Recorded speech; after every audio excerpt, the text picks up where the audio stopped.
अस्सलाम वालेकुम रहमतुल्लाहि वबरकातुहू। बहुत दिनों के बाद आप लोगों से बातचीत करने का मौका मिला, क्योंकि मैं दिल्ली और पार्लियामेंट सेशन और बल्लारी और बहुत सारे दूसरे इश्यूज़ में बिज़ी था। अभी कर्नाटका के मुस्लिम कम्युनिटी के सामने एक बहुत बड़ा मुद्दा है।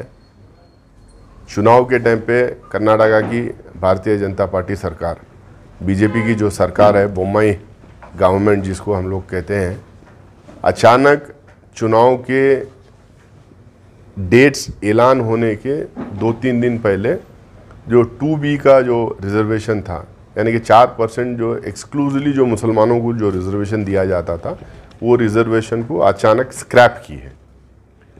एक चीज़ सरकार को भी समझ में आना चाहिए, और सरकार को जो लोग गाइड करते हैं उनको भी समझ में आना चाहिए। किसी भी स्टेट में यानी नेशनल लेवल पे कोई रिजर्वेशन किसी को दिया जाता है और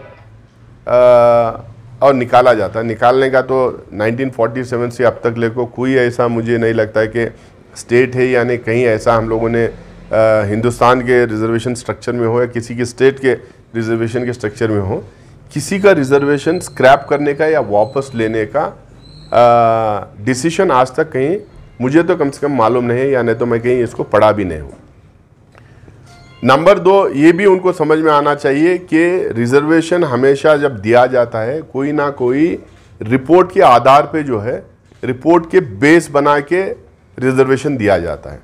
अब कर्नाटका में 2B जो मुस्लिम को रिजर्वेशन दिया गया था, जो प्योरली बैकवर्डनेस के हिसाब से, जो बैकवर्डनेस के हिसाब से रिजर्वेशन दिया गया था, इसमें 1921 जो मिलर कमीशन रिपोर्ट था, मिलर कमीशन रिपोर्ट 1921 से लेके आज तक जितने भी रिपोर्ट्स आए, सरकार के तरफ से हो, कमीशंस के तरफ से हो, यानी कोई मिनिस्ट्री के तरफ से हो, या इंडिपेंडेंट जो रिसर्च ऑर्गेनाइजेशंस हैं, वो लोग जो भी रिपोर्ट्स अभी तक पब्लिक डोमेन में सबमिट किए हैं, ये तमाम रिपोर्ट से में एक चीज़ लगातार जो आ रही है कि मुस्लिम कम्युनिटी कर्नाटका के अंदर बैकवर्ड क्लासेस में आती है।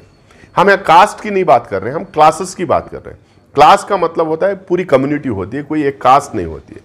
तो 1921 मिलर कमीशन रिपोर्ट से लेके अब तक जितने भी नंजेगौड़ा रिपोर्ट आए, रहमान खान साहब अपने जब कमीशन के चेयरमैन, माइनॉरिटीज़ कमीशन के चेयरमैन थे, जब उन्होंने एक रिपोर्ट दर्ज की, और बहुत सारे रिपोर्ट्स आए, हर रिपोर्ट में जो है मुस्लिम कम्युनिटी बैकवर्ड क्लासेस में आती है, बैकवर्ड एक कम्युनिटी है करके लगातार हर रिपोर्ट में आया।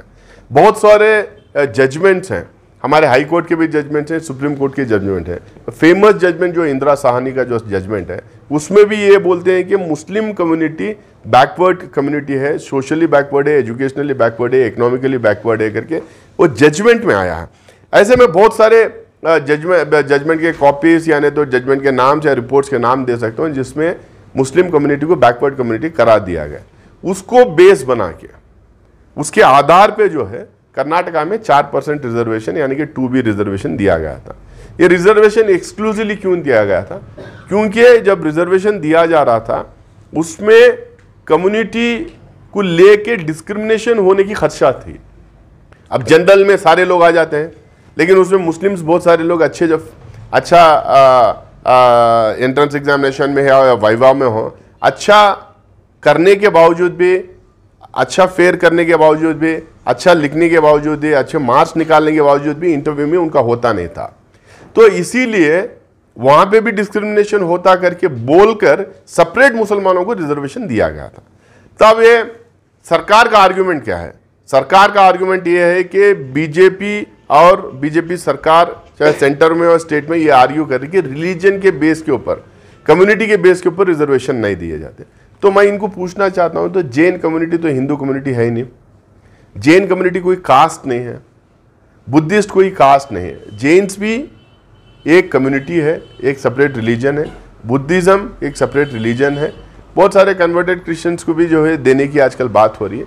हम किसी कम्युनिटी के खिलाफ नहीं, माइनॉरिटीज़ में जैन्स भी आते हैं, माइनॉरिटीज़ में बुद्धिस्ट भी आते हैं, आप उनको रिजर्वेशन दिए, वो तो कास्ट तो नहीं है, वो बैकवर्ड है, बैकवर्ड क्लासेस में आते हैं करके बोल के उनको रिजर्वेशन दिए हैं। तो जब जैन्स को और बुद्धिस्ट को देते हैं तो मुसलमानों के मुसलमान जो 1921 के रिपोर्ट से लेके आज तक हर रिपोर्ट में जिनको बैकवर्ड बोला गया है, बैकवर्ड क्लासेस में शामिल किया गया है, तो उनको रिजर्वेशन क्यों स्क्रैप कर रहे हैं? और 4 साल से बीजेपी की गवर्नमेंट कर्नाटका में है, 4 साल से इसके ऊपर कोई डिसीजन नहीं, कोई जजमेंट नहीं, कोई पिटीशन नहीं, कोई स्टडी नहीं। आज क्यों ये डिसीजन लिया गया है टू बी रिजर्वेशन स्क्रैप करने का? सिंपल रीजन है, इलेक्शन है। इलेक्शन में ये गवर्नमेंट 40% कमीशन सरकार करके एस्टैब्लिश हो चुकी है। ये कांग्रेस पार्टी नहीं कह रही है, ये contractors association, transport contractors association जो है बाहर निकल के बोला है, प्रेस कॉन्फ्रेंसेस किया है, प्राइम मिनिस्टर को, प्रेसिडेंट को, गवर्नर को, चीफ मिनिस्टर को, सबको चिट्ठियां लिखे भाई ये 40% जो है कमीशन मांग रहे हैं, 40% कमीशन खा रहे हैं करके। इसके बाद में इनका एक वर्कर, इनका एक जो कार्यकर्ता था पाटिल करके बोल के, वो अपने सुसाइड नोट में लिख के कि उसको कमीशन पूछा जा रहा था करके सुसाइड नोट में लिख के वो सुसाइड कर लेता है। इनके एक मिनिस्टर ईश्वरप्पा को रिजाइन करना पड़ता है। अर्बन डेवलपमेंट अथॉरिटी में 25-30% मांग रहे हैं करके वहां के एम्प्लॉयज बाहर निकल के बोलते हैं। स्कूल्स एसोसिएशन ऑफ कर्नाटका कह रहे हैं कि भाई जितने हमें ग्रांट्स देते हैं उसमें 30-35% उसमें कमीशन मांग रहे हैं। जो स्वामीज हैं, जो मटास को जो देते हैं, मटास को जो देते हैं, वो मटा को जो ग्रांट देते हैं उसमें 30% मांग रहे करके सारे स्वामीज बाहर निकल के आके प्रेस कॉन्फ्रेंस करते हैं। वफ में, वफ का जो ग्रांट आता है उसमें पहली बार जब से वक्फ बोर्ड बनाए पहली बार ये देखने को मिला है कि 25%, 30%, 35% तक का जो है उसमें कमीशन लिया गया है। और वही उन्हीं इदारों को, उन्हीं डिस्ट्रिक्ट को ग्रांट मिला है जहां पे पैसे जो है पहले ही पहुंचाया गया था। तो ये कमीशन सरकार, एक करप्ट सरकार करके एस्टैब्लिश हो गया था। तो एक जैसे जैसे एस्टैब्लिश होना शुरू किए, ये लोग हिजाब का मामला लेके आए, हिजाब को लेके पोलराइज करने की कोशिश किए। जब भी हम लोग यही कर रहे थे पॉलिटिकली इसको इस्तेमाल कर रहे हैं, इनका इंटेंशन जो है हिजाब को लेके या नहीं तो सैफरन कलर के शाल डालने के लिए नहीं, इनका इंटेंशन पोलराइज करना है, इसको पोलिटिसाइज करना कर। हिजाब का जब दब गया मामला, अज़ान वाला मामला लेके, अज़ान वाला मामला जब दब गया, हलाल वाला मामला लेके कि हलाल कट और ये कट और वो कट करके, उसके बाद जब ये जात्रा लगता था, उरुस लगते थे, वहाँ पे मुसलमान शॉप्स ने दुकान नहीं लगा सकते, हिंदू दुकान नहीं लगा सकते करके बोल के ये लेके आए। ये लगातार एक के बाद एक के बाद एक जो डिवाइसिव, मतलब जो बांटने वाले जो मुद्दे थे वो लेके आके हिंदू मुसलमान करने की कोशिश किए। जो इमोशनल मुद्दे थे वो मुद्दे लेके आके हिंदू मुसलमान करने की कोशिश किए। कोविड के टाइम पे मैं आप तमाम लोगों को याद दिलाना चाहता हूं, तबलीगी जमात वाला मामला दिल्ली में कुछ हुआ, जो भी उसमें कुछ एक्चुअली दम नहीं था, बाद में हाई कोर्ट क्लीन चिट उनको दी, उसका लेके आके यहाँ बहुत सारे खरियों में जो हमारे मसाजिद थे, जो दरगाहें थे, वहां पे ले जाके हंगामा करने की कोशिश की है लोग। मतलब हर वो मुद्दा जो समाज में दरार डाल सकता है, हर वो मुद्दा जो समाज में बांटने का काम कर सकता है, वो मुद्दे को आगे लाने की कोशिश की।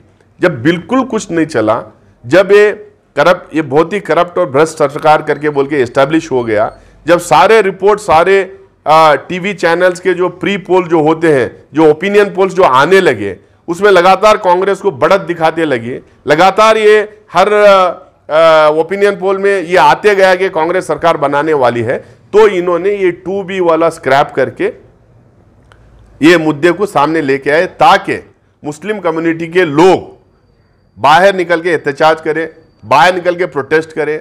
CA NRC के टाइम पे जो इस तरह के प्रोटेस्ट हो, उस तरह के प्रोटेस्ट है। और यही लोग बदमाशी करें, जिस तरह से हावड़ा कलकत्ता में जो बदमाशी हुआ, रामनवमी वाला जो प्रोसेशन जा रहा था, इन्हीं के लोग पत्थरबाजी करेंगे, फिर झगड़े होंगे, गोली बारूद चलेगी, लाठी चार्ज होगी, उसके बाद जो है हिंदू मुसलमान करके चुनाव जीतेंगे। सिर्फ ये चुनाव के लिए 2B वाला मसला स्क्रैप किए हैं, क्योंकि पूरे हिंदुस्तान में 75 साल की हिस्ट्री में आज तक कोई रिजर्वेशन बिना कोई रिपोर्ट के, बिना कोई रिसर्च के किसी को रिजर्वेशन दिया गया, बिना कोई रिपोर्ट के, बिना कोई डिटेल रिसर्च के कोई रिजर्वेशन वापस लिया गया। ये बिना किसी रिपोर्ट के, बिना कोई रिसर्च के, बिना कोई स्टडी के, बिना कोई कमीशन की रिपोर्ट के इन्होंने ये स्क्रैप किया है। ये कोर्ट में टिकेगा नहीं, इसीलिए इन्होंने अब कोर्ट में कुछ लोग गए, अब कोर्ट में जब कुछ लोग गए तो सीधा उठा के मई 14 का डेट दिया गया। क्यों दिया गया मई 14 का डेट? क्यों उसको स्टे नहीं दिया गया? क्यों इस तरीके से उसको आगे बढ़ाने का काम हुआ? एकदम साफ है, चुनाव तक ये मुद्दा गरम रहना चाहिए, जिंदा रहना चाहिए। उनको पता है कि कोर्ट में, चाहे हाई कोर्ट या सेंट्रल हाई कोर्ट या सुप्रीम कोर्ट हो, कोर्ट में ये जो इन्होंने स्क्रैप किया गया है ये टिकेगा नहीं। सीधा सीधा 2B वापस रिवाइव होगा। 4% रिजर्वेशन मुसलमानों को जो दिया गया था अलग से, वो रिवाइव होगा। इसीलिए जो है ये मुद्दा गर्म रखने के लिए, ओपन रखने के लिए इन्होंने 14 तक का, मतलब मुझे लगता है कि ये सरकार की इसमें साजिश है। और दूसरी बात ये है कि कांग्रेस पार्टी की तरफ से, मैं कांग्रेस MP होने के नाते मैं आपको यकीन दिलाना चाहता हूँ, हमारी लीडरशिप, चाहे वो सिद्धरामैया साहब हो, DK शिव कुमार साहब हो, सुरजेवाला साहब हो, या स्टेट में जो हमारे स्टेट के इंचार्ज हैं, हमारे जो हाई कमांड है, आज के दिन जो हमारे कांग्रेस के जो प्रेसिडेंट हैं मल्लिकार्जुन खड़गे साहब, उनके साथ डिस्कस करके, सोनिया गांधी जी, राहुल गांधी के साथ डिस्कस करके हम लोगों ने एकदम क्लियर स्टैंड लिए है। कोई उसमें धुंधलापन नहीं है, कोई ग्रे एरिया नहीं, एकदम ब्लैक एंड व्हाइट में है। हम लोगों ने बोला है कि 4% रिजर्वेशन एक स्टडी के आधार पे, एक कमीशन, एक रिपोर्ट के आधार पे हम लोगों ने 4% रिजर्वेशन मुसलमानों को दिए थे। आज वो 4% रिजर्वेशन स्क्रैप इन्होंने किए। जैसे ही हमारी सरकार कर्नाटक में बन जाएगी, जैसे ही चुनाव के रिजल्ट आएंगे मई 13 को, उसके बाद जैसे ही हमारा सरकार हमारी बनेगी, जो पहला डिसीजन होगा कि हम ये 2B और 4% हम ये रिजर्वेशन मुसलमानों को वापस रेस्टोर करेंगे। ये हम लोगों ने ब्लैक एंड व्हाइट में बोला है, एकदम क्लियर, इसमें कोई इफ्स एंड बट्स नहीं। ये वापस हम रिवाइव करेंगे और वापस रेस्टोर करेंगे, हम रिजर्वेशन देंगे। इसके बाद भी हम लोग जो जितने मेरे जान पहचान के लोग हैं, आपस में हम सारे मुस्लिम MLAs, MPs और MLCs जो हैं, हम लोग सब इकट्ठा होकर बातचीत किए हैं। हम लोगों ने कहा है कि चुनाव का माहौल है, इस माहौल में ये डिवाइड करने के लिए, पोलराइज करने के लिए कुछ भी कर सकते हैं, किसी भी हद तक जा सकते हैं, ये किसी को भी कुछ भी कर सकते हैं। इनके कॉन्स्पिरेसी में कोई भी शामिल हो सकता है। ये सत्ता यानी कि पावर हथियाने के लिए ये लोग किसी भी हद तक जा सकते हैं। इसीलिए हम लोगों को एकदम चैन और अमन से रहना है। हम लोगों को कोई ऐसी हरकत नहीं करना है जिससे जो है भारतीय जनता पार्टी को फायदा पहुंचे। और हमारा जो कुछ भी प्रोटेस्ट है, हम जो प्रोटेस्ट रजिस्टर करना चाह रहे हैं, वो प्रोटेस्ट हम लोग जो है डेलीगेशन के फॉर्म में DCs को, अपने अपने डिस्ट्रिक्ट के DCs को हम मिले, हम मेमोरेंडम वहाँ दें, वो मेमोरेंडम सीधा प्रेसिडेंट ऑफ इंडिया को और गवर्नर को जाए, इस तरह से हम एड्रेस करें। हम ये भी कर सकते हैं कि कुछ लोग ये कहीं स्कूल के मैदान में कहीं इकट्ठा हो, परमिशन लेके, क्योंकि इलेक्शन कमीशन से परमिशन लेना, इकट्ठा हो, वहीं पे असिस्टेंट कमिश्नर या DC या ADC को वहाँ पे बुला के हमारा मेमोरेंडम दे सकते हैं। हम कोई ऐसा काम नहीं कर रहे जिससे भारतीय जनता पार्टी को फायदा हो। लेकिन फिर से एक बार मैं ये कहना चाहता हूँ कि ये प्योरली इलीगल है।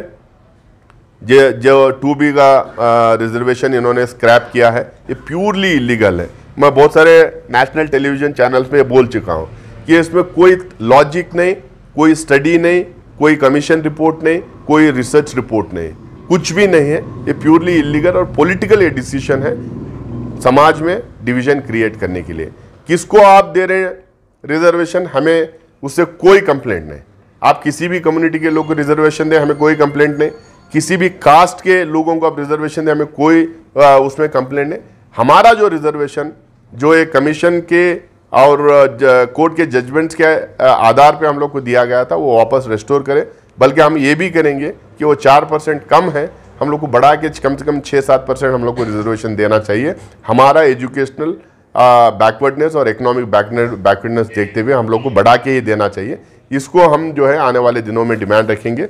आप तमाम लोग जो हमारे कायदीन हैं, जो हमारे उलमा इकराम हैं, जिनसे हम सब बातचीत करके इस नतीजे पे पहुंचे हैं, इनकी बात आप सुने और आने वाले दिनों में जो भी प्रोटेस्ट करना है, जो भी मेमोरेंडम देना है, बहुत ही पीसफुल तरीके से वो दें, और हम तमाम लोग आपके साथ खड़े हुए हैं। फिर से एक बार मैं कांग्रेस का एमपी होने के नाते में आप लोगों को यकीन दिलाना चाहता हूं, मेरी पार्टी पूरी तरीके से इससे कमिटेड है, और जैसा ही चुनाव का रिजल्ट आएगा, हमारी सरकार बनेगी, इसको हम रेस्टोर करने का काम करेंगे। बहुत बहुत शुक्रिया आप।